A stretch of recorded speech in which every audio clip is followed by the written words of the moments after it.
Before we begin, I want you to notice something. Right now, your brain thinks it understands the word big. You've used it your entire life. Big buildings, big distances, big numbers. But the truth is, your mind has never once experienced scale the way the universe uses it. Not even close. In fact, if I told you the largest structure ever mapped in the universe was so vast that even light needs more than 1 billion years to cross it, your brain wouldn't reject that idea. It would quietly ignore it, because at a certain point, numbers stop meaning anything at all. And that's the problem. Not with the universe, with us. This video isn't about space facts. It's about something more unsettling. It's about discovering how completely unprepared the human mind is for the reality it lives inside. By the end of this journey, you won't just know something new. You'll feel the difference between what your intuition tells you and what actually exists. And once that gap opens, it never really closes again. We won't rush. We won't overwhelm. We'll let your perception adjust. Slowly, patiently, layer by layer. Because the universe doesn't reveal itself to those who demand answers quickly.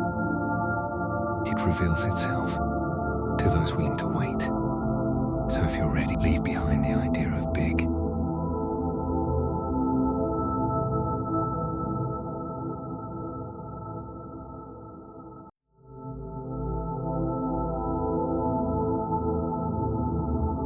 And let's start from somewhere much smaller. Chapter 1. The limits of human intuition. Before we begin talking about space, before galaxies, distances, or numbers, it's important to understand something quieter. The human mind was never built for this. Not for billions, not for light years, not for scales where even stars become background noise. Your brain is ancient. It evolved to notice movement in tall grass, to judge how far you could throw a stone, to recognize faces, paths, danger, and shelter. It is very good at those things. But when we ask it to imagine the size of the universe, we are asking it to do something it never practiced. And that's okay. Tonight isn't about forcing understanding. It's about gently stretching perception, one layer at a time. Think about the largest distance you've ever felt, not read about, not calculated, felt. Maybe it was a long drive through empty land, or a flight where the hours blurred together, or a journey that felt endless, even though you knew it would end. That feeling of duration, of waiting, of separation, is how humans understand size. We don't experience distance as numbers. We experience it as effort, as time, as change. That's why enormous numbers often feel meaningless. 1,000, 1,000,000, 1,billion. They sound different, but emotionally they blur together. Your mind is very large and stops there. So if we want to talk about the universe, truly talk about it, we need to move slowly. We need to let intuition catch up. Here's something subtle, but important. When people say the universe is big, they usually mean large compared to something else. A mountain is big compared to a person. The earth is big compared to a city. The sun is big compared to the earth. But the universe doesn't have a familiar comparison. There's no everyday reference point. So instead of starting with the universe, we'll start with you. With what your mind already knows. Picture yourself standing in a familiar room. You know its size without thinking. You could walk across it with your eyes closed.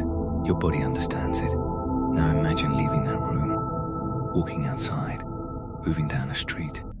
The scale increases, but your mind follows easily. Now imagine crossing a city, a country, an ocean. At each step, something changes. You stop knowing the details.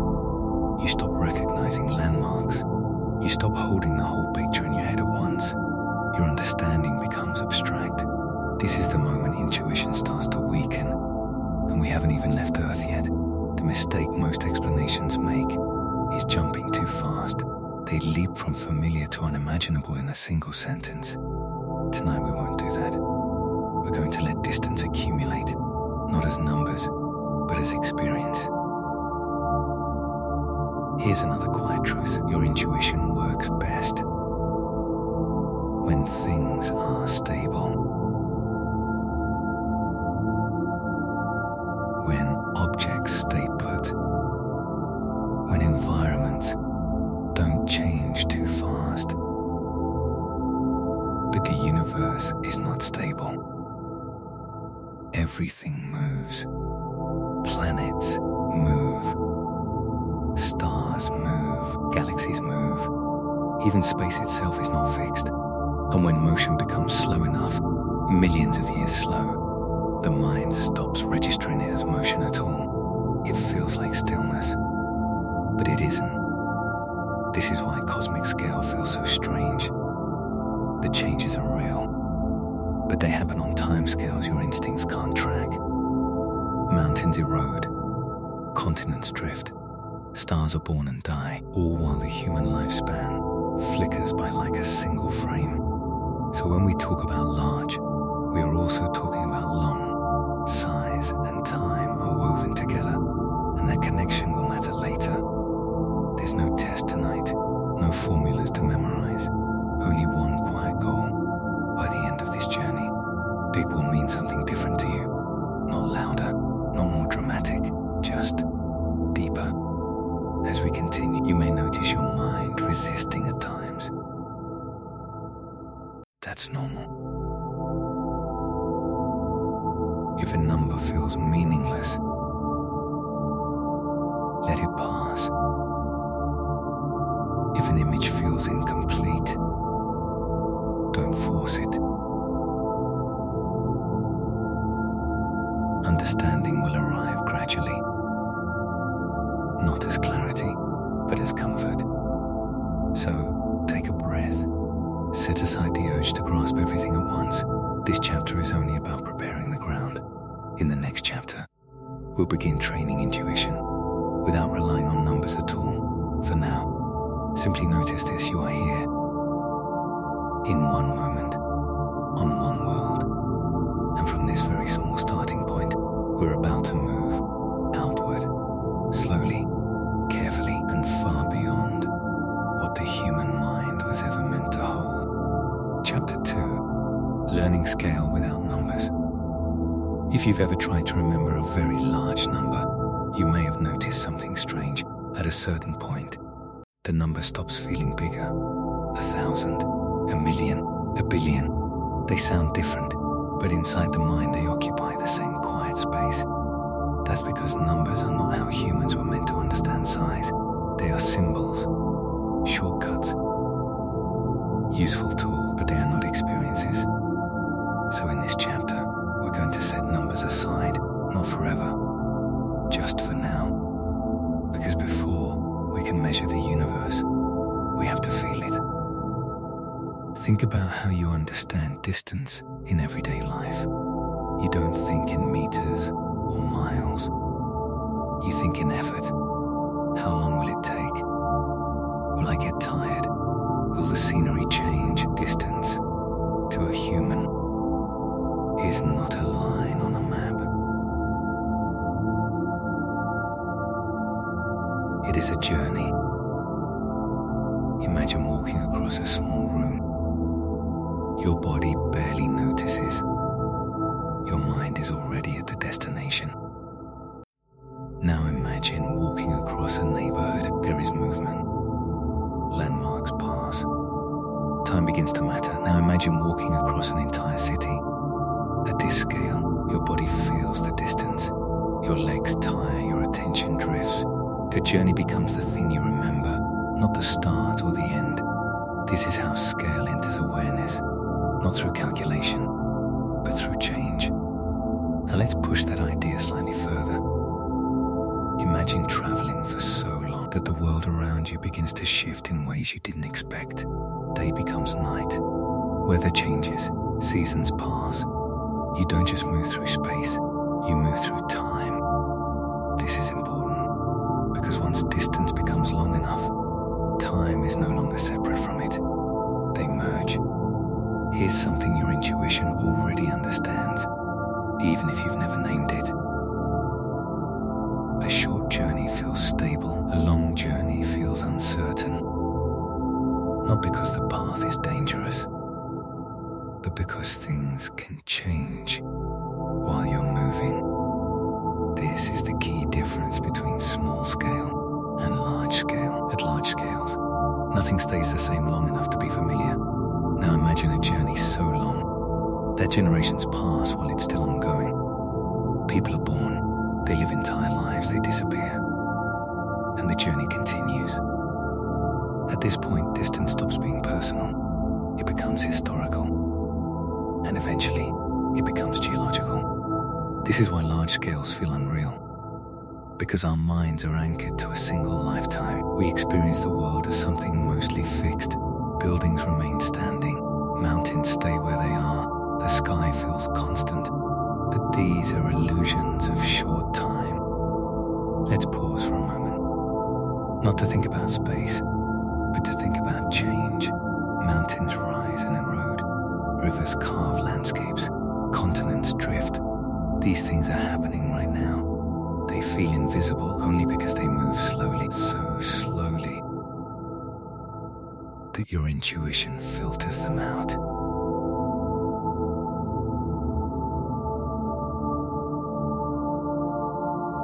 Scale hides inside speed. This is the trick the universe plays on us. The larger the system, the slower it appears to move. A spinning top feels fast. A rotating planet feels still. A galaxy in motion feels frozen. Not because it is motionless, but because its changes unfold over immense spans of time. When we eventually begin talking about cosmic distances, this idea will return again and again. Large does not mean dramatic. Large means patient. Now let's return to something familiar. Think about waiting in line, waiting for a message, waiting for something important to happen. Time stretches when nothing changes. This stretching, this discomfort, is the mind trying to track duration without landmarks. That same sensation appears when we try to imagine enormous distances. There are no reference points, no milestones, just emptiness. So when you hear that space is vast, what you're really being told is this: between meaningful events, there is a lot of nothing. Not nothing in the absolute sense, but nothing that changes quickly enough to hold attention. This is why space feels empty, not because it lacks matter, but because it lacks frequent change. And this is why we're taking this journey slowly. If we rush, everything collapses into abstraction. If we move carefully, intuition adapts. In the next chapters, we will begin expanding outward, from the familiar to the unfamiliar to the genuinely difficult. But we will always return to the same anchors: effort, time, change. Not numbers, not diagrams, experience. So for now, let your mind rest in this idea. Scale is not about size alone. It is about how long something takes to change and how much happens while you are waiting. When you're ready, we'll move on. In the next chapter, distance will finally meet light, and space will begin to reveal itself as a kind of memory. Chapter 3, when distance becomes time. Until now, we've spoken about distance as something familiar. Walking, traveling, waiting. But there comes a point where distance stops behaving like distance at all. It transforms, not because space changes, but because light does. In everyday life, light feels instant. You flip a switch, the room brightens. There is no sense of delay. So your mind learns something quietly and incorrectly. that seeing and happening occur at the same moment. But this assumption only holds at small scales. When distances grow large enough, light reveals its true nature. It has a speed, and that speed, while unimaginably fast, is still finite. This is where the universe becomes strange. Because when light takes time to travel, looking far away is no longer just looking outward. It is looking backward. Imagine hearing a sound echo across a valley. You see the source. Then, moments later, you hear it. You already understand this delay. Light works the same way, just at a scale your instincts were never trained to notice. When sunlight reaches your face, it has already been traveling. Not long, only a few minutes.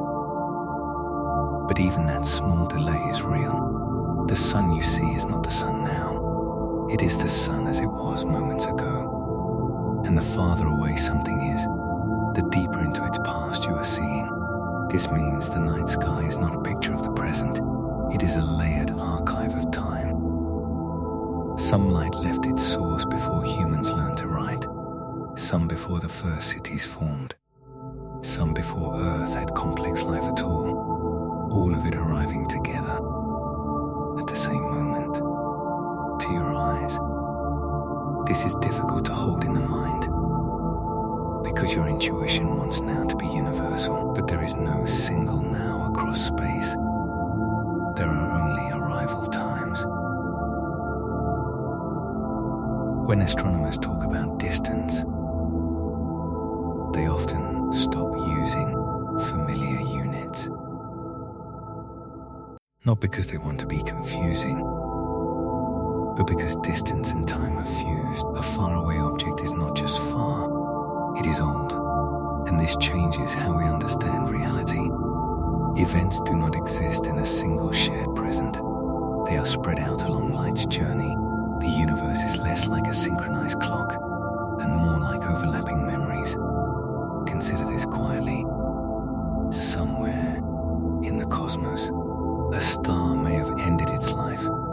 Its light is already on the way to us, but until that light arrives, the star still exists in our sky, alive, not because it is still burning, but because its final message has not yet reached us.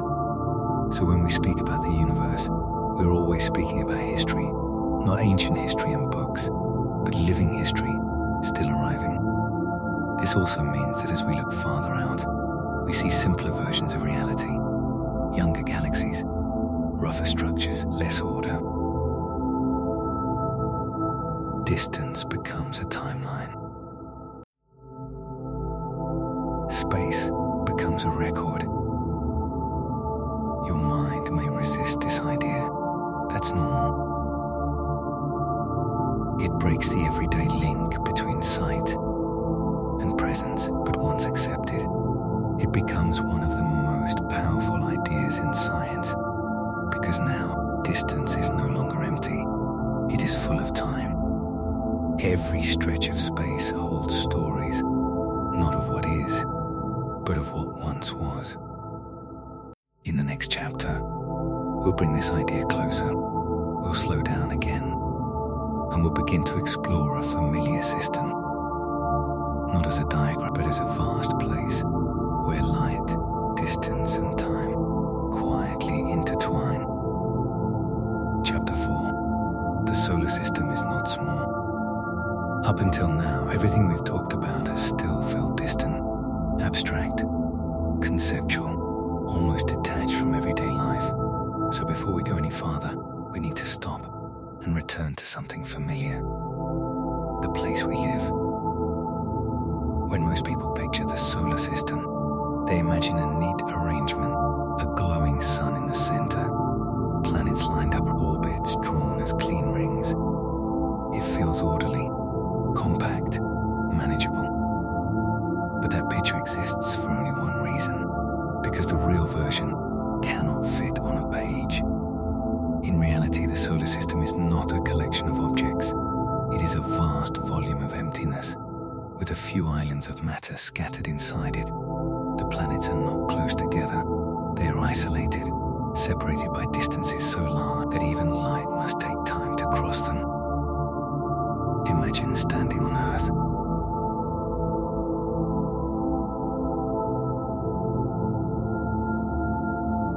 And trying to point to the sun. You already know it's far, but your mind quietly underestimates how far, because nothing in daily life prepares you for distances where waiting becomes the dominant experience. If you could move outward from Earth, not by jumping instantly, but by drifting slowly through space, you would notice something unsettling. For a very long time, nothing would change. No landmarks, no motion cues, no sense of progress. Just darkness and the distant glow of the sun growing smaller behind you. This is the first place where intuition truly fails, because movement no longer feels like movement. It feels like endurance. Inside the solar system, travel is not about speed, it is about patience. Signals take time to arrive. Light takes time to cross space. Even the fastest machines humans have ever built require years to reach the outer edges. And during that time, everything else continues to change. Earth rotates, seasons pass. Generations come and go. While the traveler is still en route. This is why diagrams are misleading, not because they are wrong, but because they must compress reality beyond recognition. If drawn to scale, the planets would vanish, the distances would dominate the page. So illustrations cheat.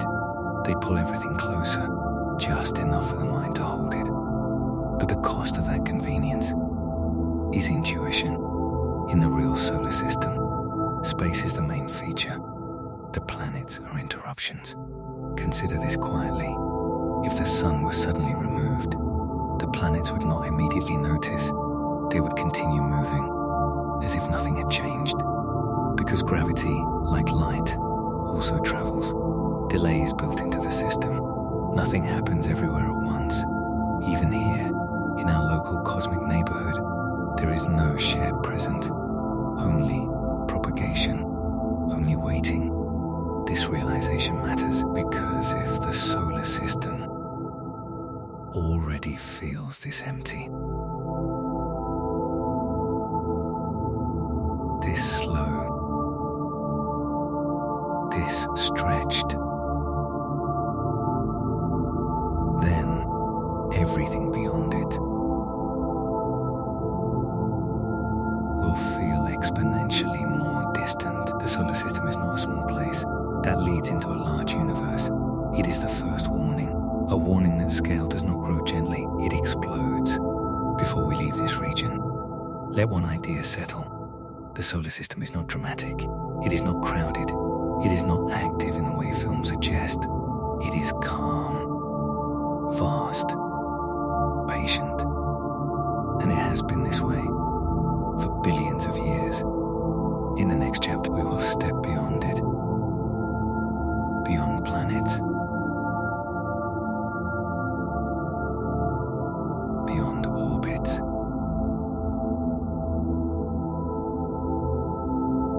and into structures so large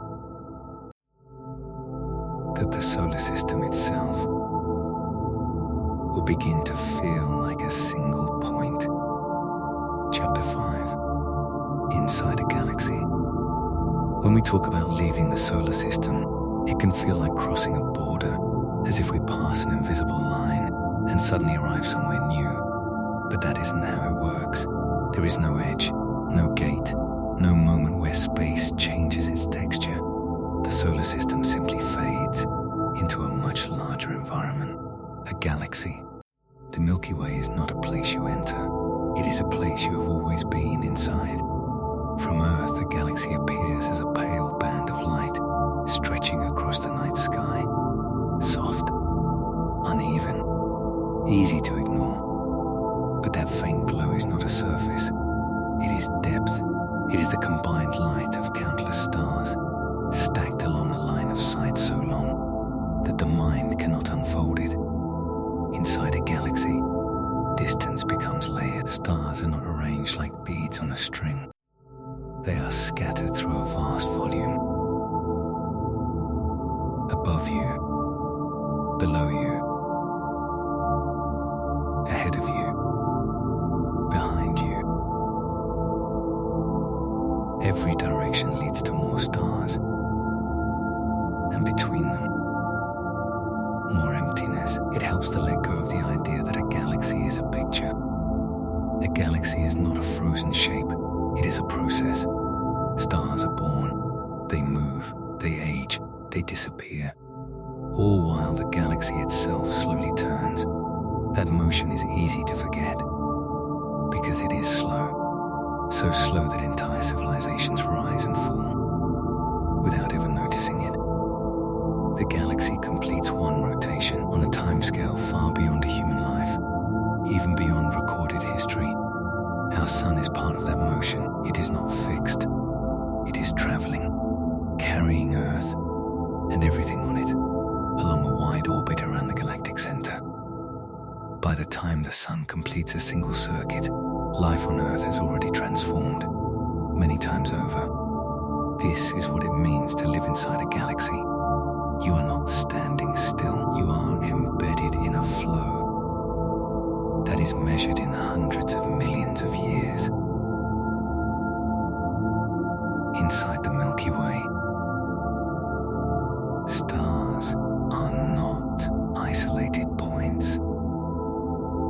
They belong to populations. Some form together from the same clouds of gas. Others drift alone. For billions of years, some shine steadily, some flare briefly and vanish. The galaxy holds them all, not as a collection, but as a living system. And yet, despite its size, the Milky Way is quiet. Stars are separated by distances so great that collisions are rare. Space dominates, silence dominates. The drama of a galaxy is not in sudden events, but in slow evolution. If you could move freely through it, you would not feel crowded. You would feel alone, surrounded by light that is always far away. At the center of the galaxy lies something different, a region of greater density, more stars, more motion, more gravity, not a place of chaos, but of influence. The galaxy bends inward there, drawn by mass accumulated over time. Everything orbits something. Even at this scale. But it's important not to turn the center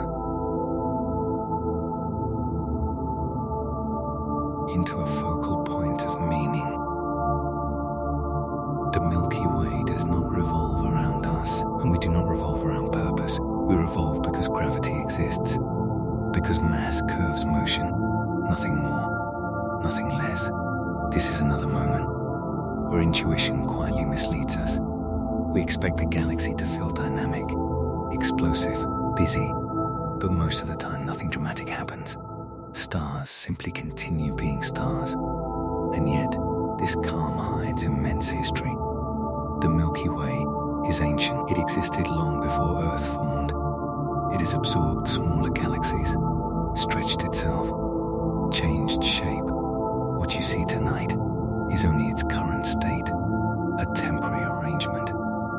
The galaxy you live in will not always look like this. Over enough time, it will become something else. And still, for all of this size, for all of this age, the Milky Way is not alone. It is one member of a much larger environment. A neighborhood. A community. That realization will matter. Because in the next chapter, we will step beyond a single galaxy and begin to see how gravity binds entire collections of galaxies together. Not randomly, but in patterns that stretch far beyond anything we've discussed so far. From inside a galaxy, it's easy to feel isolated. Stars are far apart, space is quiet, nothing feels crowded, so it's natural to assume that galaxies themselves are lonely. They are not. Galaxies rarely exist by themselves. They gather, not tightly, not neatly, but inevitably. Gravity does not stop at the edge of a galaxy. It reaches outward, subtle but persistent, drawing nearby galaxies into long-term relationships. These relationships are slow, so slow that they don't look like motion at all. They look like stillness. If you could step far enough back, you would begin to see it. Small collections of galaxies, moving together through space, not orbiting like planets, but drifting in shared directions, bound not by paths, but by influence. These are galactic groups, loose communities, held together by gravity over billions of years. Our own galaxy belongs to one, not a special one, just a nearby one. Inside a galactic group, nothing happens quickly. Distances remain vast, encounters are rare, but over long spans of time, the group behaves like a single system. Members approach, pass by, sometimes merge, sometimes simply continue, forever altered by each other's presence. This is how structure begins to appear, not through design, not through order imposed from outside, but through patience. As we widen our view even more, groups themselves gather, clusters of galaxies form, collections so large that their combined gravity shapes the motion of everything nearby. In a cluster, the scale changes again. Hundreds or even thousands of galaxies share the same region of space, not packed together, still separated by enormous distances, but undeniably connected. Inside these clusters, space is filled with more than stars. Hot gas stretches between galaxies, invisible to human eyes, but massive enough to matter. It glows faintly in wavelengths we don't naturally see, revealing the presence of something larger than the sum of its parts. Galaxies move through this environment slowly. They fall inward, they curve, they respond, not to intention, but to mass. From a distance, clusters look calm, but over deep time, they are places of change. Galaxies are reshaped, stars are redistributed, orbits are altered. Nothing dramatic in the moment, everything transformative in the long run. This is where another illusion breaks. We tend to imagine gravity as something local, something you feel when you stand on a planet. But gravity does not care about scale. It works the same way everywhere, quietly, relentlessly, and when enough mass gathers in one place, gravity begins to guide motion on truly enormous scales, not just within galaxies, not just between them, but across regions, hundreds of millions of light years wide. At this point, space is no longer a backdrop. It becomes a landscape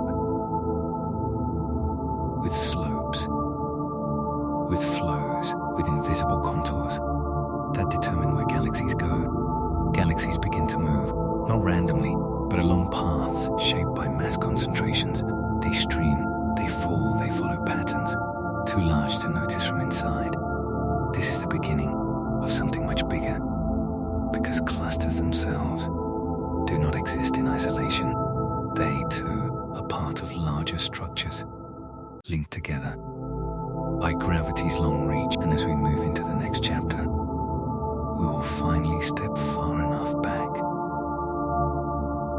to see the universe's largest pattern emerge. as scattered points, but as a connected network,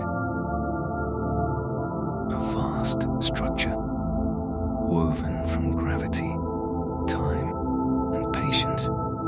Chapter 7. The Cosmic Web. If we continue to pull back, something unexpected begins to appear. Not chaos, not randomness, structure. From nearby, the universe feels scattered, stars are separated, galaxies feel isolated, clusters appear like islands. But distance changes perspective, and with enough distance, a pattern emerges that could never be seen from inside. The universe, on its largest scales, is not evenly filled. Matter does not spread out smoothly, it gathers. Long strands of galaxies stretch across space, threading between massive clusters. These strands are not solid, they are sparse. Thin rivers of matter, flowing through immense darkness.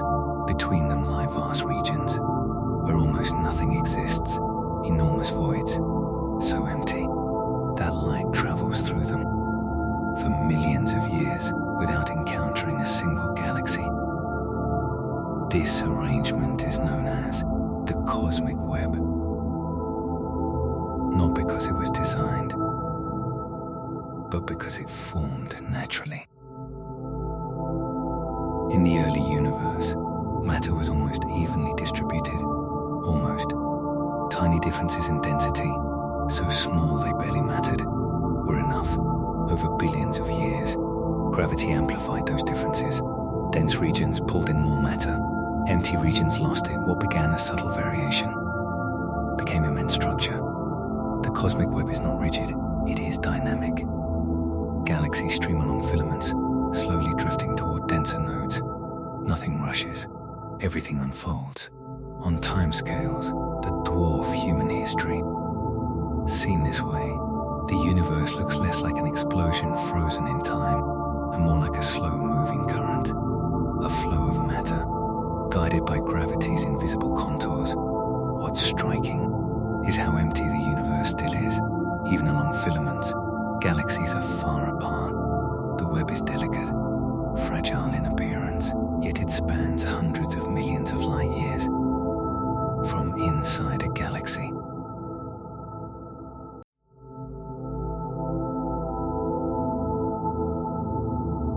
This structure is impossible to perceive.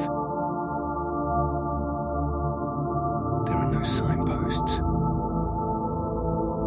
no edges, only space. It was only when humanity began mapping vast regions of the sky that the web revealed itself.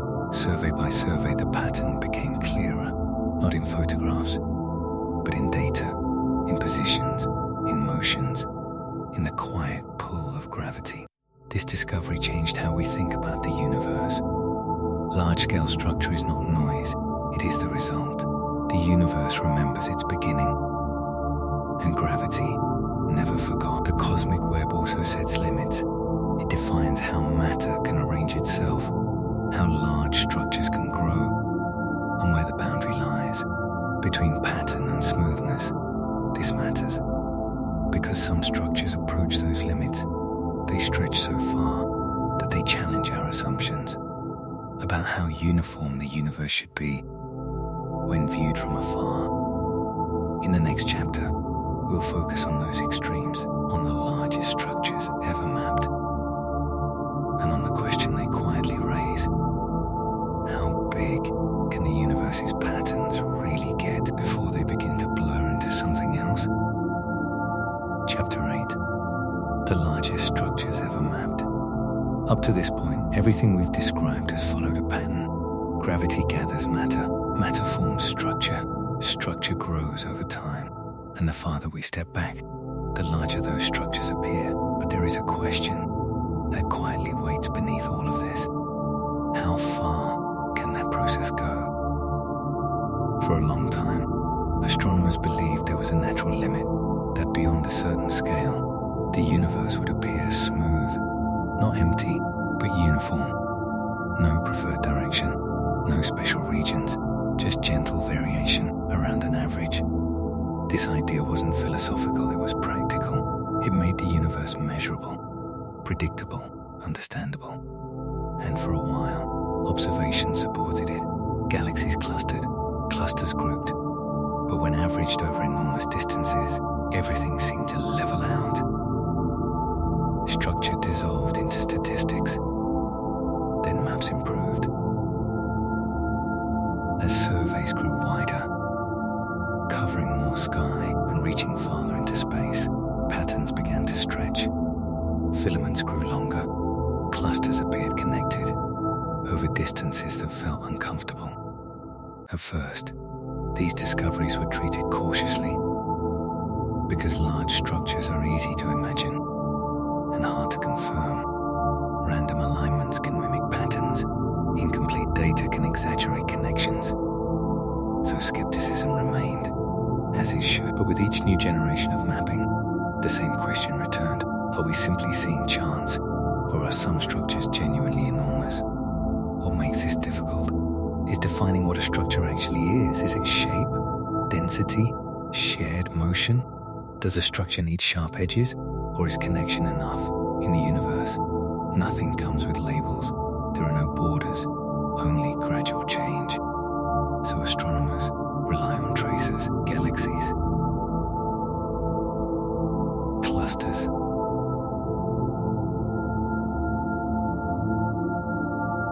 hot gas, motion through space.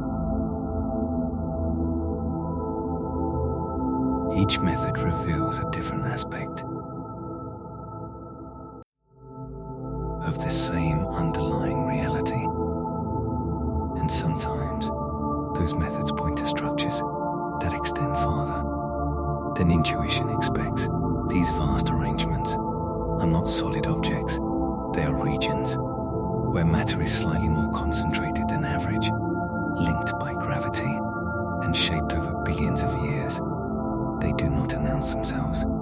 They emerge quietly from data. What makes the largest of them remarkable is not just their size, it is their coherence. They appear connected across distances where smoothness was expected to dominate. This does not mean our understanding is broken. It means it is being refined. The universe does not violate its own rules, but it often explores their edges. Some of the largest map structures approach the scale where averaging should erase pattern, yet traces remain, not sharp, not absolute, but persistent. These structures do not stand alone. They sit within the cosmic web, like especially long threads or extended knots.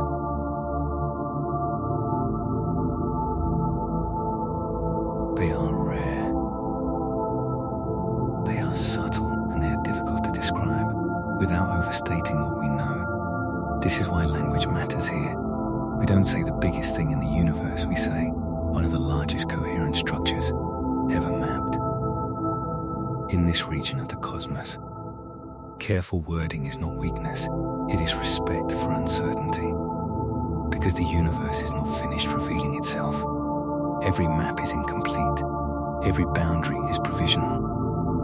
What these immense structures really show us is not excess, but patience. They are the slow result of gravity acting over unimaginable time on initial conditions set near the beginning of everything, and they raise a deeper question. If structures can grow this large, how close are we to the scale where structure truly disappears? That question leads naturally to the next step, not outward, but through one of these immense regions. Not as data, not as a map, but as a journey. In the next chapter, we won't measure distance, we will experience it. Slowly, patiently, across a span of space so large that time itself becomes the dominant feature. Chapter 9, crossing the distance. In the previous chapter, we talked about structures so large that they resist definition. Maps struggle with them. Language hesitates. So now, we stop mapping and we begin moving. Imagine a journey, not one made by a spacecraft, not one constrained by fuel or engineering. A journey limited only by speed, the fastest speed allowed by the universe. Imagine traveling at the speed of light. No acceleration, no deceleration, just motion. At first, nothing feels different. You leave one region of space and enter another. Stars thin out. Darkness grows. But this darkness is not empty. It is simply patient. You pass galaxies, not as shapes, not as images, as distant glows, each one containing billions of stars, yet offering no sense of closeness. They do not rush past. They drift after what would be years to a human mind. Nothing dramatic has happened. No boundary crossed. No marker passed. Just distance. Now imagine what is happening elsewhere. While you travel, entire civilizations could rise and disappear on distant worlds.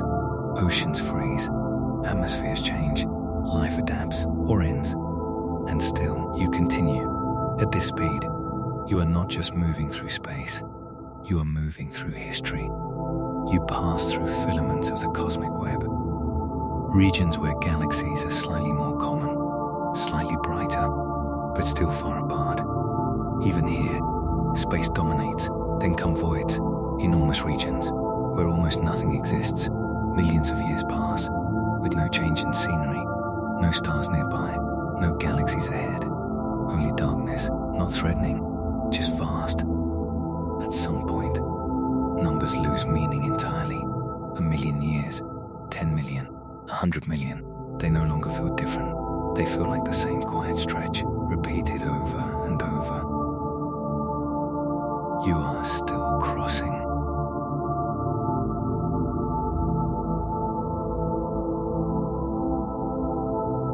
A single structure. One immense region of connected matter. Not a solid object. Not a wall, a subtle excess of galaxies, spread across incomprehensible distance. While you travel, stars live and die, supernovae bloom, and fade into memory. Entire galaxy groups shift their positions by imperceptible amounts. Gravity continues its work, unaware of your passage. Even at the speed of light, this journey is slow.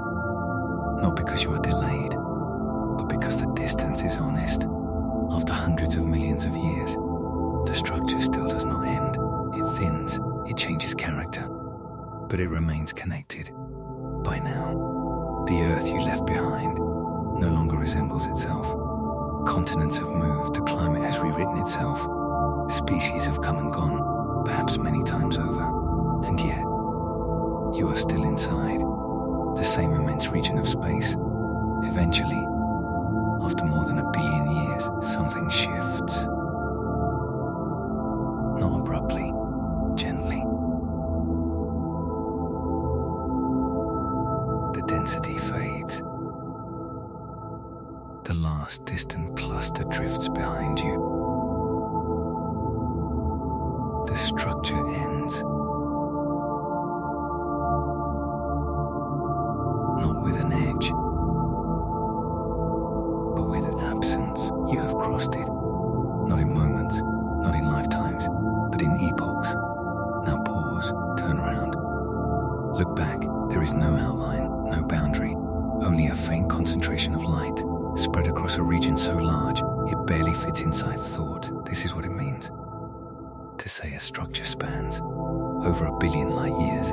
It is not a number, it is a duration. And remember, this was only one region, one thread, one extended pattern, within a much larger tapestry. The universe does not hurry, it allows scale to reveal itself, only to those willing to wait. In the final chapter, we will stop moving, we will stop measuring, and we will look outward one last time toward the limits of what can be seen and what remains forever beyond reach. Chapter 10. The edge of what we can see. After a journey like this, it's natural to expect an ending, a boundary, a conclusion, a final answer waiting just beyond the last distance crossed. But the universe does not end that way. There is no wall at the edge of space, no curtain, no place where reality stops and something else begins. What exists instead is a limit to what can be seen. Light has only had so much time to travel, and because the universe has been expanding while that light moved, the most distant regions we can observe are far farther away now than they were when their light began its journey. This defines the observable universe, not the whole of existence, just a part whose signals have reached us. Beyond that horizon, space continues, time continues, structure may continue, but information does not arrive. And without information, science remains silent. This is not a failure, it is a condition. Everything we have discussed, galaxies, filaments, immense structures, exists within this observable region, a vast sphere of visibility, floating inside something larger that we cannot map. As we approach this limit, the universe appears smoother, patterns soften, structure fades not because it disappears, but because distance blurs detail. The farther we look, the younger the universe becomes. Simpler, hotter, more uniform. Eventually, even galaxies vanish from view. Light no longer arrives from stars, but from matter itself, a faint background glow left over from a time when the universe was dense and young. Beyond that, no image exists, only theory. And yet, this boundary does not feel like confinement, it feels like perspective, because everything we know has been learned from inside this visible region, from one small world around one ordinary star, inside one typical galaxy. Nothing about our position is special. And yet, from here, we have reconstructed events billions of years in the past, mapped structures hundreds of millions of light years across, understood laws that apply everywhere we can see.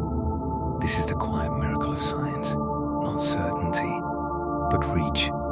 We do not stand above the universe, looking down. We are embedded within it, moving with it, evolving as it evolves, and still capable of understanding fragments of its story. There may be structures beyond what we can observe. There may be patterns larger than any we have mapped. There may be regions forever disconnected from us, no matter how long we wait. But none of that diminishes what has already been discovered, because meaning does not require completeness, understanding does not require totality, and awe does not require answers. Tonight's journey did not reveal the largest thing in existence. It revealed something more honest. The scale at which our questions change. At small distances, we ask where things are. At larger distances, we ask how they move. And at the largest scales of all, we ask what can be known at all. This is where the universe leaves us, not with a conclusion, but with a horizon. So as this journey ends, there is nothing left to chase, no farther to go, only a quiet understanding to rest with. You are here, on a small world, inside a vast structure, within a universe that is patient, ancient, and mostly silent. And for a brief moment in its history, you were able to see it.